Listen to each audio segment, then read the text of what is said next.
What's up, everybody? Welcome to my poker vlog. My name's Corey Lee. I'm just going to start off by saying I am not a professional poker player. I do not play poker full-time. I do have a full-time job. I play poker for a hobby. I love poker. I've been playing poker pretty much my whole life. Just decided to make this poker vlog. Figured that everybody really watches these vlogs now, and the main goal of this channel is going to be visiting every poker room in Michigan. I personally live in West Michigan, just north of Grand Rapids. So we're going to be traveling all over Michigan, going to every single poker room. Pretty much just want to show everybody that lives in Michigan, traveling through Michigan, or that even wants to come visit Michigan, where they can get some poker in, where they can get some good sessions, what rooms are going to give the best games. We'll do some rating of rooms around Michigan and go from there. It's going to be a long journey. Stick with me. Please feel free to comment on what you would do and what you would not do in all these poker hands we're about to see. And I'm definitely open to criticism. I know I'm not the best poker player out there, so if you want to help me out, that would be great. I'm sure I can learn a bunch from you guys, as well as I hope you learn a little bit from me. So here we go, guys. Thanks for watching, and make sure to hit the like and subscribe button. And it's going to take this channel to a whole new level if you guys continue to watch. So thank you, and let's get to it. Check the mic and make sure it sound right, boys.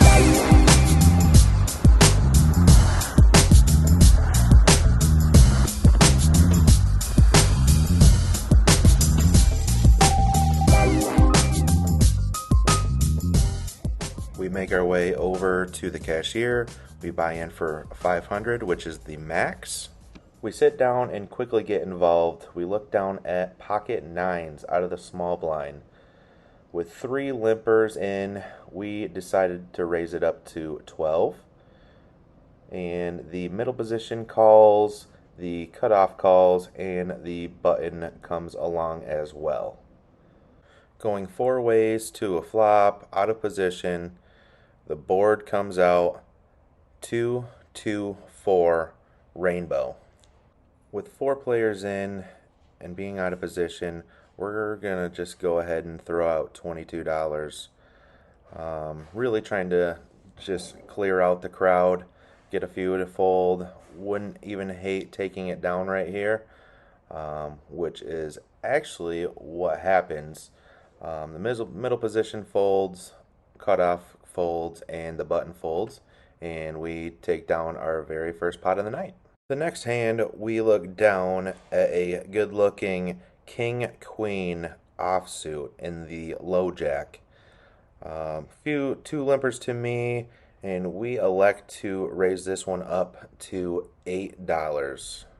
The middle position limper calls, and the under the gun limper calls as well. And we go to a flop, which comes out ace 9 4 with 2 hearts. Action gets checked to me, and we're going to make a C bet of $16 here. Holding the king of hearts, so we have the backdoor flush draw and a couple backdoor straight possibilities, and both opponents fold, so we take it down. In this next hand we're going to look down at 2 blackjacks in the big blind. We elect to raise it up to $17 with 2 limpers behind us. The button calls and the small blind comes along as well. The board comes out 7, 4, 3 with 2 hearts. And we're going to just make a C bet of $30, and both opponents quickly fold. In this next hand, we're going to look down at 2 black 5s in the button. We have a middle position limper, and we are going to raise it up to $10. The blinds get out of the way, and the middle position player makes the call. The board comes out 10, 3, 9 with 2 clubs. The middle position player checks to us, and we're going to size down and bet $8. And the middle position player makes a call. So basically, we're going to put him on either top pair, a club draw, straight draw, or even top 2 pair here. Definitely is better for his range than it is for mine. And the turn comes out the 4 of clubs, We are definitely worried about the club draw, even though we do hold the five of clubs. Um, and when he checks to us, we're just going to practice some pot control and check back. And when the river comes out, the five of hearts, and he's going to check to us, and we're going to just kind of bet on the larger side here, hopefully making the one pair holdings make a light call and try to get paid off. We're going to bet 30 on the river, and hopefully we can get paid off, which he actually ends up folding. So we're going to take this decent pot down, hitting a set on the river. In this next hand, we're going to look down at pocket kings in the hijack. And with two middle position limpers, we raise it to $11. And by my surprise, the first middle position limper goes all in for $99 effective. And we're just pretty much going to make a call and see a run out. The board comes out the 9 of hearts, 4 of diamonds, 7 of diamonds. Not too concerned about anything here. Maybe pocket nines. Turn comes out 4 of clubs, and the river hits 2 of clubs. And we flip over our pocket kings right away, and he flashes pocket tens. So we end up taking down this decent sized pot. In the very next hand, we look down at 2 red kings in the cutoff. With 2 limpers in front of me, we elect to raise it up to $11 again. The button calls, the blinds get out of the way, and both limpers call. The board comes out 2, 10, 3, rainbow. And action gets checked to me, and we bet 17, hoping to just kind of see if anybody has a 10 here. And the button actually has a different idea and raises up to 51. And when I'm thinking what he has here, I'm thinking he probably has ace 10, and he might be able to come out with a set of twos, a set of threes. Pretty doubtful on just calling on the button, but he could be set mining me. Not too concerned about really anything at this point other than pocket twos and pocket threes. I think he would 3-bet on the button with pocket tens. So we are just going to put him to the test, and he only has about 100 behind. So we actually go all in, and he goes deep in the tank and actually ends up making the fold. So we take down this decent sized pot with pocket kings again. So this next hand we're going to go over, we look up at 2 red aces in the hijack. Definite premium, good position. We have 1 limper, and we elect to raise it up to a small sizing of $8. And the blinds fold, and unfortunately the limper makes a fold, so we see no action with our aces. This next hand, we look down at pocket sevens in middle position. We make a $5 opening raise. The cutoff calls, small blind calls, and the big blind calls. So we go 4 ways to a flop, which comes out 8, queen, 7 with 2 hearts. Oh yeah, we hit bottom set on a pretty draw heavy board, and there's 4 people in. So actions to me, and we're going to kind of just bet small to maybe induce a raise, and we throw out $10, and the only person that calls is the cutoff. So heads up to a turn, which is the 9 of clubs, and that's not really a good card that we wanted to see. We're kind of just glad that it's not a heart at this point. We're not going to slow down here. We're going to deny equity from any big draws that he might have. If we see a raise, we're definitely not going to like it, but we're still not going to go anywhere. So we bet a figure of 18, and the cutoff calls. So we go to a river heads up, which comes out the 6 of hearts. Definitely not loving this board. I think the best bet here is going to just be a check and probably call almost any sizing at this point. Um, Not sure what he could really have um, with calling such a small raise and not three betting pre-flop. So he's definitely got some straight possibilities in his range here, but we end up checking the river and he checks back. We flip over our pocket sevens and they're good. He ends up actually showing for the vlog Queen Jack of Diamonds. So he had top pair with some good outs there. Luckily, we dodged a bullet and took down the pot. The next hand we're going to look at is going to be King Jack offsuit in under the gun +1. Playing six-handed, it's really the hijack, but we actually end up opening for $6. We get the cutoff to call, the button to call, and both blinds fold. So we see a flop three ways out of position, and the flop comes King 8 deuce with two clubs. Now holding the Jack of clubs kind of gives some blockers to the flush draw. We do flop top pair, so we're definitely going to continue betting here. And we size to $10, about half pot, and both opponents fold. This next one is kind of a weird one. We look down at pocket fives in the small blind. Uh, Action folds to the button, and he raises it up to 7. We're just going to call in the small blind, just looking to set mine here. Not looking to get fancy with anything. Just want to see a cheap flop with pocket fives. So the flop comes out King Jack 3 with two hearts.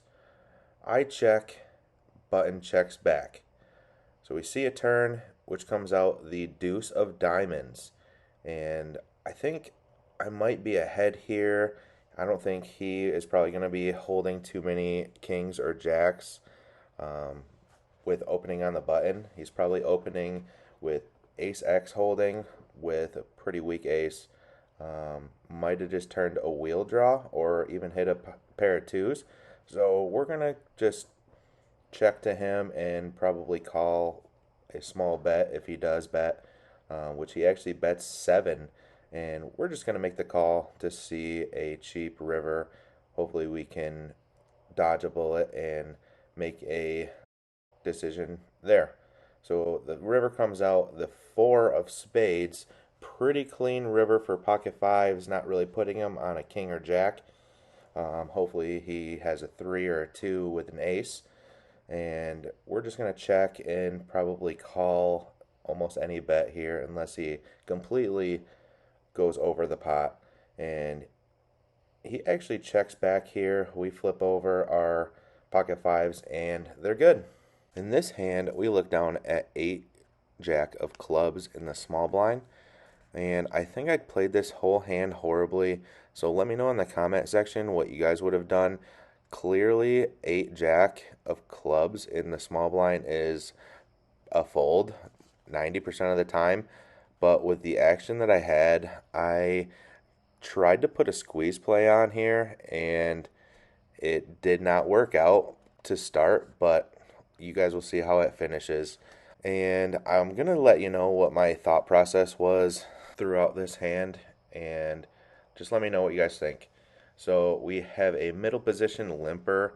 The hijack opens for 12, and I think this guy usually opens pretty light in the hijack or a good position. And so I'm going to try to put the squeeze play on, being that the middle position limper just limped. So I raise up to 33 in the small blind, and to my surprise, both players make the call. So we end up seeing a flop out of position with 3 people. And the board comes 8, king, queen, rainbow. Seeing how we hit bottom pair with 2 opponents behind, and we have a backdoor straight draw, backdoor flush draw, we're going to make a C bet here to try to just take it down. And we size up a little bit and bet 40. The middle position folds, but the hijack actually goes all in, and it should be a fold here, but I thought he was just calling after the middle position raiser because he was more priced in and to be in on this flop. And I don't really put him on any king queen holdings. Just kind of my on the table read, live read, if you say. But I ended up making the call. It was only about $60 to $70 more. And being that I'm most likely getting super good pot odds to just call and maybe get lucky on one of my backdoor draws, I ended up just making the call. And the board runs out in our favor with the turn of the eight of spades, and the river is the jack of hearts. So we end up going runner, runner, full house. The guy wasn't so happy when we flipped over our hand. Not really sure what he had. I thought I saw a king. So maybe he did have king, queen, king, jack, but he definitely had top pair. So we definitely had to suck out. Don't really feel good about these hands. Just wanted to share it with you guys. And feel free to criticize me as much as you want on this one. I know that I did not play it right. Just wanted to look strong on the flop. Shouldn't have probably called his all in. Super donk move, but being I had such good pot odds and a bunch of backdoor draws, I thought it would be an alright call. So just let me know what you guys think about that one. And we actually take down a good pot, sucking out on the turn and river. On this next one, we look down at pocket jacks again in the small blind. The under the gun straddle is on for $4. We have a middle position limper. The small blind limps in, and I elect to raise it up to $18. The under the gun straddler calls, middle position calls, and the small blind comes along as well. So we're going four ways to a straddled pot, and the board comes out 8, 6, 10 with two spades. And having an overpair here in between the group isn't ideal, but we definitely have to make a sizable C bet here just to get everybody out of the way. We definitely don't want too many people to continue with how dynamic the board is. So we elect to bet $30 here, and the under the gun player folds, but the middle position actually makes the call. The small blind gets out of the way, so we go heads up to a turn, which is the five of diamonds, which, believe it or not, is not the worst card in the deck for us. We really just didn't want to see a card that puts four cards to the straight or even a spade. The only hand we're really kind of worried about is maybe 9-7 or even 10-8. I don't think he would really have those holdings. He would probably raise on the flop if he did have one of those hands, or even a big combo draw. So we're kind of liking this five here, and we're gonna bet here a total of 65. I think this is where I played this hand wrong. I'm not sure if I should have just raised him, or just check and throw him a little bit of rope. There is a lot of draws out there. I'm not really sure what the correct play is here, but I do kind of feel like I should have checked the turn or even sized down a little bit. I mean, I didn't even bet half pot, so maybe I should have sized up to make it look like I was trying to take it down.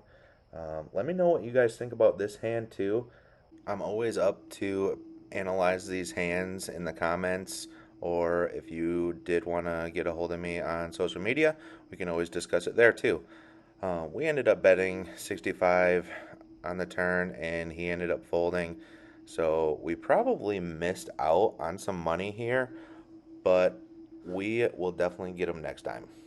This next hand, we look down at ace 7 of clubs under the gun. We're playing five-handed, so we're actually kind of in the hijack position, but we elect to raise to $7. the cutoff calls, the small blind calls, and the big blind comes along as well. So we're going 4 ways to a flop, which comes out the 8, 6, 3 with 2 hearts. And the small blind, big blind checked to me, and I think this is where I made a mistake. We should have just checked it because this does not hit our opening under the gun range, and really it's going to look super suspicious if we just make a standard C bet. So we're probably going to get raised here, but we actually end up making a $15 bet, which I think now is a complete waste of $15 and not so much of a surprise. This small blind goes all in for approximately 116 effective. So nothing to do here but just make the fold. And on to the next one. In the last hand we're going to go over, we look down at pocket 4s in the hijack. Middle position limps, we raise to 7. Small blind and big blind fold, and the middle position player makes the call. So we're going heads up to a flop, which comes out 6, 5, 3 with 2 spades. And I think we need to just continue betting here to deny any equity from some combo draws, which are definitely in his range. So we bet 10, and he ends up folding. So we take down the last pot of the night.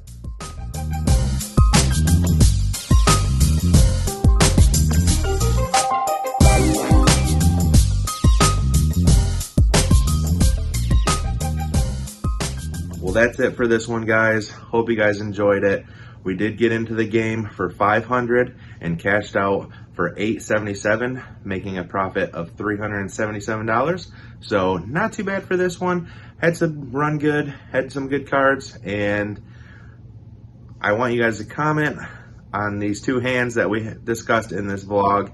And as always, please give a like if you like this video and subscribe. That's going to take this channel to a whole new level. And I hope you guys enjoy the ride because I'm excited. So I will see you on the next one. Thanks for watching.